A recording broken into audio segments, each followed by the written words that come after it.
माननीय श्री शमशेर सिंह जी, माननीय शमशेर सिंह जी। लोकसभा से। जी जी, लोकसभा से बोलें कृपया। आदरणीय उपाध्यक्ष जी, आज सुबह जिस प्रकार हमारे आदरणीय प्रधानमंत्री द्वारा बहुत सारी चीज़ों के बारे में यानी कि उन्होंने गिनाया कि किस प्रकार अपना देश जो है वह प्रगति पर है। उनका भाषण समाप्त होने के बाद जो जम्मू कश्मीर का रीऑर्गेनाइजेशन अमेंडमेंट बिल 2021 जहाँ पे लाया गया और सर्वप्रथम आदरणीय गुलाम नबी आज़ाद जी जो मेरे बड़े भाई हैं, जम्मू कश्मीर से आते हैं, उनका यानी कि बोलना प्रारंभ हुआ। सर्वप्रथम उन्होंने कहा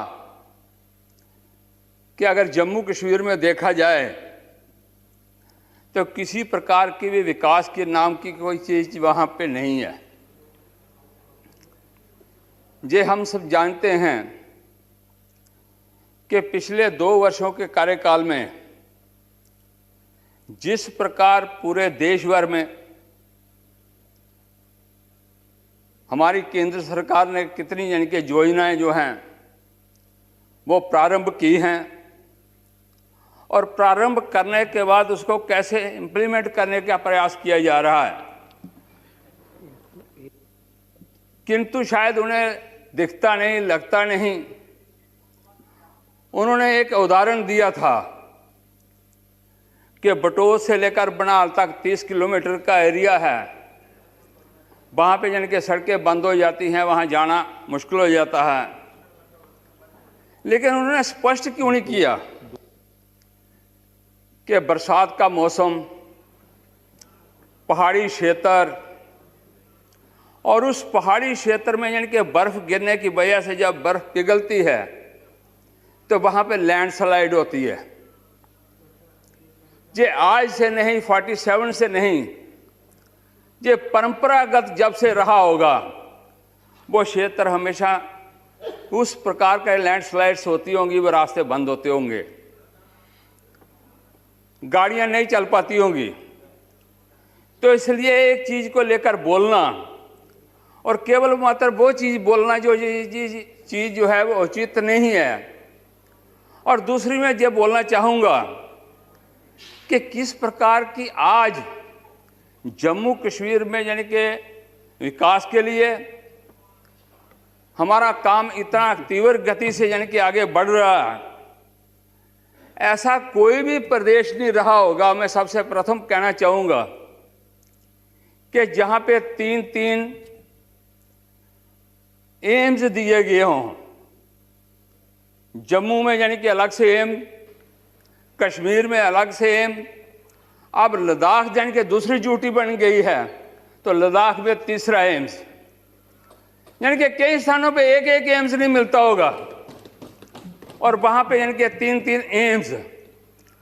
IIIT वहाँ मिली, IIM यानी कि वहाँ पे बन रहा है और जिस प्रकार के वहाँ पे हर प्रकार का निर्माण, मैं कहता हूँ जम्मू कश्मीर के इर्द गिर्द एक रिंग रोड बन रही है। उस रिंग रोड को बनाने के लिए यानी कि कितनी व्यवस्था चाहिए। जो हमारे रोड्स जो हैं वो आज़ाद साहब के समय जब मुख्यमंत्री होते थे तो सिंगल लेन होते थे, आज उनको यानी कि वो डबल लेन या 4 लेन याद नहीं आ रहे, देख नहीं रहे कि विकास हो रहा या नहीं हो रहा। इन सब चीज़ों के लिए जितने भी यानी कि वक्ता यहाँ पे बोल रहे हैं, मैं उनसे निवेदन करूँगा कि वो एक बार जम्मू में आकर देखने का प्रयास तो करें कि जम्मू आज यानी कि कितना आगे बढ़ चुका है। MSME के माध्यम से उन्होंने गिनाया कि 12,000 से ज़्यादा यानी कि हमारे उद्योग थे। आज उन उद्योगों को देखा जाए तो सबसे ज़्यादा क्षेत्र जो है हैंडीक्राफ्ट्स के माध्यम से, चाहे कालीन बनता होगा, चाहे अखरोट की लकड़ी का काम होता होगा, चाहे दूसरे कार्य होते होंगे, वो सारे के सारे छोटे छोटे लघु उद्योग जिस प्रकार से पनप रहे हैं, मैं कहता हूँ केंद्र सरकार से मैं निवेदन करूंगा, आदरणीय हमारे इनके गृह मंत्री जी बैठे हुए हैं, मैं उनसे भी आग्रह करूंगा कि इस लघु उद्योग को बढ़ाने के लिए और प्रयास करें ताकि जम्मू कश्मीर हमारा और पनप सके, वहाँ रोजगार के साधन और मिल सके। जिस प्रकार के उनको रोजगार के साधन मिलेंगे तो हमारा यानी कि प्रदेश यानी कि तरक्की कर सकता है। इसलिए इसको यानी कि कहा गया कि वहाँ पे इतने सारे काम करने के उपरांत जिस प्रकार के सरकारी तंत्र है, जिस प्रकार के हमारे आईएएस ऑफिसर हैं, जिस प्रकार के आईपीएस ऑफिसर हैं, बहुत कम मात्रा में हैं। अगर ज़्यादा काम करने होगा तो ज़्यादा लोगों की ज़रूरत पड़ेगी। तो इसलिए इसको अगर इन ऑफिसरों को यानी कि जैसे मिजोरम, उत्तरांचल, बाकी क्षेत्रों के साथ यानी कि ड्यूटी के साथ मिलाकर वहाँ से यानी कि और ऑफिसर वहाँ पे लाए जाएं तो हमारा काम और तीव्र गति से बढ़ सकता है। अन्यथा अगर हमारे पास छोटा सा समय रहेगा, आदमी यानी कि ऑफिसर कम रहेंगे तो ये काम अवधि में नहीं हो सकता। जैसे हम जानते हैं कि पुल का यानी कि पुंछ की ओर रेल का निर्माण करवाना, आज यानी कि रेल का निर्माण करवाने के लिए वहाँ पे जिस प्रकार के लोग चाहिए, जिस प्रकार के कार्यकर्ता चाहिए, जिस प्रकार के ऑफिसर चाहिए, वो नहीं है। इसी प्रकार के 4 लेन बनाने के लिए बहुत सारी चीज़ें हैं, वो नहीं है। जिस प्रकार के डैम्स यानी कि पावर सेक्टर में बोला गया, या साहब बोल रहे थे, मैं उनसे निवेदन करूंगा आग्रह पूर्वक कि भाई साहब मुझे बता दीजिए, आप मुख्यमंत्री थे तो उस समय हमारे पास पावर कितनी थी और आज हमारे पास कितने प्रोजेक्ट और लगे हैं, जो पावर 3 गुना बढ़ चुकी है जम्मू कश्मीर में। ये सारा कार्य कैसे होगा? इन कार्य को बढ़ाने के लिए यानी कि वहाँ पे ऑफिसर चाहिए, मैक्सिमम यानी कि ऑफिसर हमारे पास अगर होंगे तो हम सारे कार्य कर सकते हैं। अन्यथा करने के यानी कि कौन करेगा, कि कौन संभालेगा, कौन देख रेख करेगा, कौन लुक आफ्टर करेगा, इन सब चीज़ों के बारे में लुक आफ्टर करने के लिए ऑफिसरों की ज़रूरत रहती है। तो इसलिए 4-5 ड्यूटीज़ को मिलाकर उन ऑफिसरों को लोग वहाँ पे तैनात किए जाएं ताकि हमारा काम और आगे बढ़ सके। एक जन के अपने बंधु बोल रहे थे मेरे, उन्होंने मैं उनके साथ समर्थन करता हूँ कि जम्मू में केएएस और केपीएस के लोग जो हैं उनकी प्रमोशन इनके 50% पहले हुआ करती थी, आज वहाँ पे उनको 33% पर रखा गया है। मैं कहूँगा उनका 33% से छोड़कर 50% ही रखा जाए ताकि उन लोगों को ही बढ़ावा मिले, हमें काम करने का मौका और भी मिल सकता है। इसलिए मेरे बंधुओं, बहुत सारी चीज़ें हैं जिस प्रकार पंचायती राज सिस्टम के पहले मैं पूछना चाहूँगा कि धारा 370 समाप्त होने के पहले पंचायत के चुनाव पिछले यानी कि 70 वर्षों में कितनी बार जम्मू कश्मीर में हुए? हर यानी के प्रदेश में 5 साल के बाद पंचायत के चुनाव होते होंगे। जम्मू कश्मीर में केवल मात्र 4 बार चुनाव हुए हैं, 4 बार। बीच में कार्यकाल होता ही नहीं था, पंचायती राज सिस्टम था ही नहीं। यानी कि बीडीसी यानी कि वहाँ पे कोई बनता ही नहीं था, वो यानी कि प्रावधान ही नहीं था। हम कई बार कहते थे 73rd और 74th अमेंडमेंट को लाया जाए, वहाँ पे लगाने के बाद यानी कि हमारा काम तेज गति से बढ़ सकता है। पहली बार यानी कि जैसे संघ प्रिय गौतम जी हमारे बोल रहे थे कि डीडीसी के चुनाव में ये गए हुए थे, वहाँ पे पहली बार प्रथम बार यानी कि आज डीडीसी का चुनाव हुआ है। यानी कि सारा काम किसी यानी कि अपने लोगों द्वारा जो स्वयं कर सके। अगर डिस्ट्रिक्ट डेवलपमेंट बोर्ड जो बनता है, अगर बोर्ड वो अपनी तैयारी करे, अपने जिले का निर्माण करने के लिए क्या क्या चीज़ें चाहिए, कौन सी चीज़ चाहिए, क्या करना चाहिए, क्या नहीं करना चाहिए, कौन सी सड़क बननी चाहिए, कहाँ पे पानी का यानी कि कुआं चाहिए, कहाँ पे यानी कि हैंडपम्प चाहिए, वो यानी कि छोटा जो डेवलपमेंट बोर्ड होता है वो अगर बनाने का प्रयास करे, यानी कि डीडीसी के माध्यम जो मेंबर्स होते हैं वो बताएंगे। पहले क्या होता था, वहाँ का यानी कि जो मंत्री होता था वो डिस्ट्रिक्ट डेवलपमेंट बोर्ड का चेयरमैन हुआ करता था, और उसको क्या पता वो कहाँ से आया हुआ है। डिस्ट्रिक्ट डेवलपमेंट बोर्ड का जिनके मंत्री जो है, मंत्री जिनके एक कोने से है दूसरे कोने के बारे में उसको नॉलेज नहीं।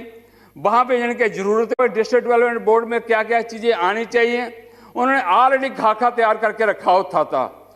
इसलिए उस खाके को अगर पहले ही तैयार कर लिया, किसी से पूछा नहीं, तो वो तो डिक्टेटरशिप हो जाती थी। इसलिए वो डिक्टेटरशिप को छोड़कर सबकी सहानुभूति लेकर इसको आगे बढ़ करने का हम प्रयास करें।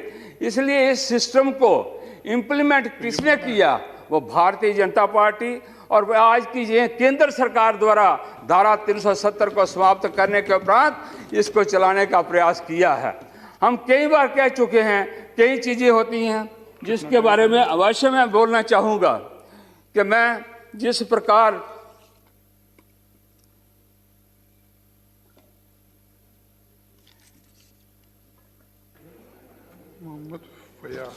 ले डेवलपमेंट काउंसिल यानी कि सबसे ज़्यादा इस समय निर्माण अगर कहाँ हो रहा है तो ले में हो रहा है।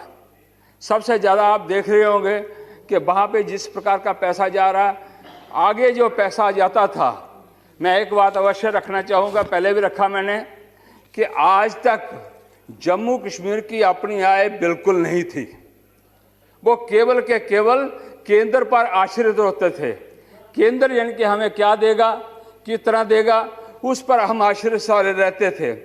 अगर आज उनको कुछ मिलता था तो उसमें से केवल मात्र कितना प्रतिशत, बहुत कम प्रतिशत लद्दाख को मिलता था, बहुत कम प्रतिशत यानी कि जम्मू को मिलता था, और सबसे ज़्यादा कश्मीर को, वैली को मिलता था। लेकिन उसके बाद भी आज कश्मीर जिस प्रकार से अपना होना चाहिए, जिस प्रकार की बात वहाँ पनपनी चाहिए, जिस प्रकार की इंडस्ट्री वहाँ पे होनी चाहिए, एमएसएमई की यानी कि सेक्टर बढ़ना चाहिए, वो क्यों नहीं बढ़ पाया। हर जन के सर्दियों में 6 महीने बर्फ़ पड़ती है, लोग अपने घरों में रहते हैं, घर में जन के चूल्हा जलाते हैं, चूल्हा जलाने के बाद उनके पास कोई काम नहीं होता, तो वो घर में बैठकर कालीन और बना सकते थे। जन के शाल, जन के दुशाले, पश्मीने का शाल आज आप जानते होंगे जो लाख लाख 2-2 लाख रुपए का बिकता है, एक एक साल जिनके लगता है उसको बनाने का, तो वो वहाँ पे उस प्रकार निर्माण वहाँ करवा सकते थे, लेकिन उन्होंने निर्माण करवाने का प्रयास नहीं किया। क्यों नहीं किया, उसका कारण मैं जानना नहीं चाहता। इसलिए आजाद साहब जिनके बड़े जिनके सीना ठोक कर कह रहे थे कि हमें ये करना चाहिए, वहाँ करना चाहिए, ये मुझे लगता नहीं ड्यूटी के बजाय।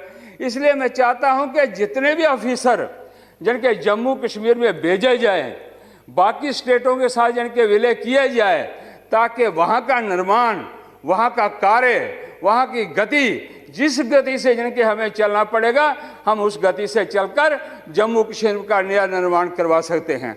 आज टूरिस्ट सेक्टर देख लीजिए, टूरिस्ट सेक्टर में जिस प्रकार से लोग जम्मू कश्मीर को देखने को जा रहे हैं, जैसे जाना चाहते हैं, बिल्कुल शांतिपूर्वक ढंग से जिनके जम्मू कश्मीर में जा रहे हैं, किसी प्रकार की कोई बाधा नहीं, कोई हर्डल नहीं है। आज से 3 साल पहले क्या हम जा सकते थे?